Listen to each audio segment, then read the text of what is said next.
Olá, hoje vamos refletir sobre luta ou fuga. Antes vamos orar. Senhor, nos ajude agora a entendermos a Sua palavra viva, que penetra o mais profundo do nosso ser, transformando nosso coração, levando-nos a crer em Ti e a termos vida no nome santo de Jesus. Amém. Terminei o último vídeo com a seguinte pergunta: se um leão aparecesse agora na sua frente, o que você faria? Sinceramente, eu iria fugir dele. No entanto, alguns leões imaginários teimam em aparecer em nossas vidas, e também alguns reais. Não falo do animal selvagem, mas dos problemas reais e sofrimentos que nos assolam. Durante nossa caminhada nessa vida, enfrentamos diversos problemas. Alguns pequenos, outros enormes. E alguns nós mesmos, por desajustes emocionais, potencializamos estes problemas. Transformamos pequenos gatinhos em enormes felinos selvagens, como o feroz rei da selva. Esses conflitos geram angústias e, lógico, vamos tentar resolvê-los. Todavia, nem todos nós e nem sempre somos capazes de resolver sozinhos um problema. Muitas vezes vamos precisar de ajuda. E olha, poucas vezes vamos resolver imediatamente e de forma direta. Nem sempre conseguiremos soluções somente através da razão. No vídeo 32 sobre a alma, falamos que a nossa personalidade é constituída de 3 faculdades principais: mente, vontade e emoções. Portanto, diante de problemas, haverá sempre o envolvimento da mente, da vontade e do emocional que, se não estiverem saudáveis, equilibrados, soluções racionais e objetividade ficarão totalmente comprometidas. Todavia, a sociedade nos impõe respostas. A vida, para prosseguir, necessitará de soluções. E assim, buscaremos os ajustamentos para estas exigências. Alguns destes problemas serão tão tortuosos que vamos preferir fugir deles e muito provavelmente usaremos ineficazmente as defesas psicológicas que o nosso inconsciente melhor se adequar para diminuir essas sensações angustiantes.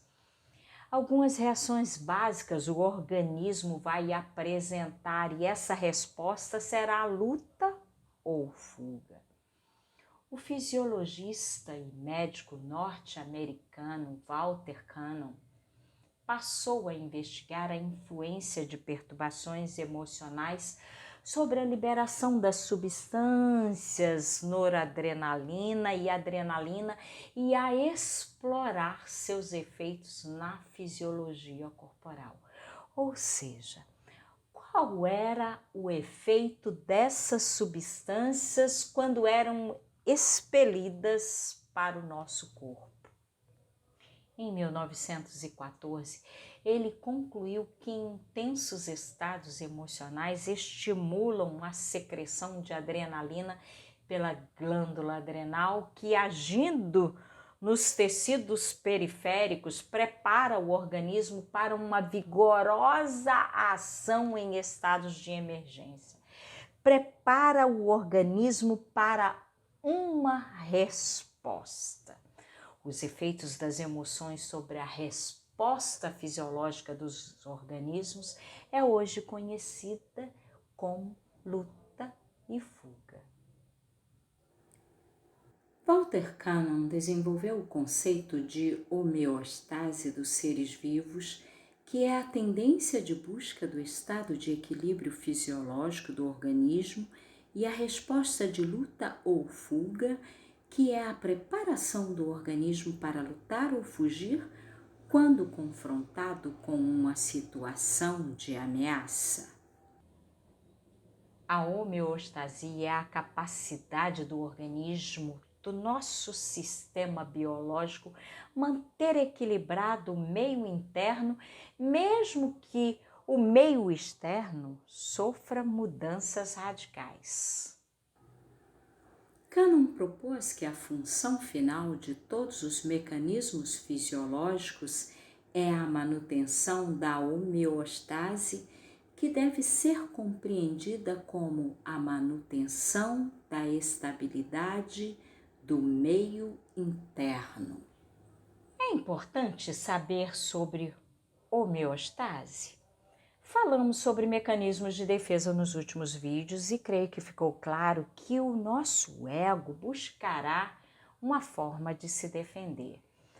E saber sobre homeostase é importante para entendermos, compreendermos que graças à capacidade desses processos fisiológicos que vão estar atuando de forma coordenada no nosso corpo, eles buscarão respostas equilibradas, objetivando justamente impedir que as mudanças do meio externo interfiram no interior. E assim haverá estabilidade no nosso meio interno. E que meio interno é esse? Eu vou tentar ser clara. O nosso corpo tem células. Estas células são envolvidas pelo fluido intersticial ou líquido intercelular. O fluido intersticial é produzido a partir do plasma, ou seja, ele provém do sangue. E esse fluido é considerado o meio interno do corpo e deve ser mantido em condições de equilíbrio para garantir que as células permaneçam vivas. A homeostase é conseguida principalmente graças a dois sistemas básicos, o sistema nervoso e o sistema endócrino. Esse primeiro é responsável principalmente por coordenar todas as ações do organismo, enquanto o sistema endócrino sinaliza o que deve ser feito por cada órgão. É possível observar alterações fisiológicas provocadas pelo meio externo.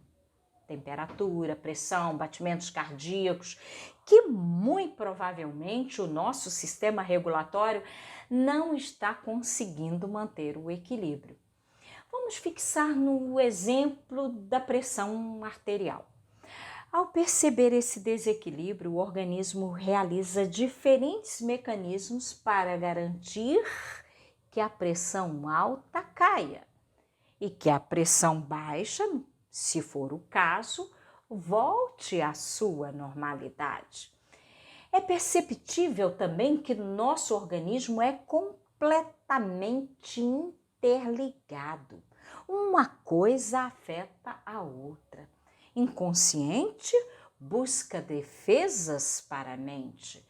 Perturbações emocionais vão expelir hormônios buscando um equilíbrio fisiológico do organismo, preparando para lutar ou fugir quando enfrentar uma situação ameaçadora.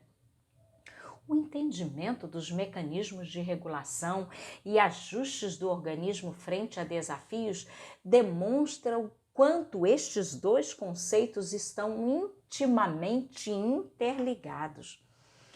Para um bom equilíbrio fisiológico ou psicológico, nosso organismo buscará soluções, respostas, mecanismos, excluindo ou camuflando como os mecanismos de defesa ou os regulatórios com luta ou fuga, objetivando sempre se livrar de algo ameaçador. É importante sim se conhecer, perceber que algo está alterado e afetando o nosso ser como um todo. Agora eu quero conversar sobre luta e fuga, não somente na fisiologia, mas nas nossas respostas aos problemas cotidianos. Lutar ou fugir? Geralmente não queremos enfrentar o leãozinho imaginário que dirá um real. Um dia ele se tornará o leão rei de toda a nossa floresta. Não fuja, lute e mate-o, ou domine o leãozinho.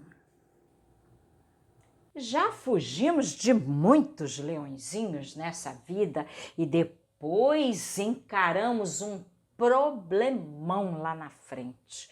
Conheço muitas famílias que preferiram não aceitar que o filho tinha um problema neurológico, psicológico ou até mesmo físico. E anos mais tarde tiveram que travar uma luta enorme com uma enfermidade que, se tratada no início, teria mais chances de avanço e até mesmo de cura. Sei que é difícil admitir uma debilidade psiquiátrica e até problemas com identidade. Mas sofrimento da família e principalmente da criança seria muito menor se enfrentado e tratado em tempo. E os leões são vários, de toda espécie. Mulheres e homens não enxergam que o casamento está deteriorando e não buscam lutar enquanto há tempo. Não percebemos relacionamentos e ambientes tóxicos, adoecemos e muitos até são assassinados pelo outro que não admite o rompimento. Precisamos nos lembrar que temos um Deus ao nosso lado, não estamos sozinhos. Salmo 144, versos 1 e 2. Bendito seja o Senhor, a minha rocha, que treina as minhas mãos para a guerra e os meus dedos para a batalha. Ele é o meu aliado fiel, a minha fortaleza, a minha torre de proteção e o meu libertador. É o meu escudo, aquele em quem me refugio. O problema é que nos esquecemos da palavra e não nos refugiamos na nossa torre forte. Temos um aliado, mesmo se o leão aparecer. Mas o que fazer quando o leão aparecer? Primeiro ponto. Avaliar bem se o leão é imaginário ou real. E volto a frisar, quando falo de um leão real, não digo do felino, mas de um problema real. Nos dois casos, sentimentos de medo, pânico e ansiedade vão tomar conta de nós. E quando estes sentimentos ruins tomarem conta de nós, o que fazer? Lutar ou fugir? Qual é a melhor escolha a fazer ao encontrar um leão? Vamos continuar essa conversa depois. Agora vamos orar. Pai nosso, quantos sentimentos ruins invadem nosso ser aqui nesta vida. Mesmo tendo o seu Espírito como nosso guia, estamos sujeitos aos efeitos maléficos que o pecado deixou em nós. Por vezes teremos vontade de fugir. Nos ajude a nos refugiarmos em Ti, nosso aliado, nosso socorro e abrigo na hora da tribulação. Nossa torre forte. No nome de Jesus. Amém. Creia, Jesus se doou na cruz e ressuscitou da morte para que tenhamos vida em seu nome. Sua morte não foi em vão.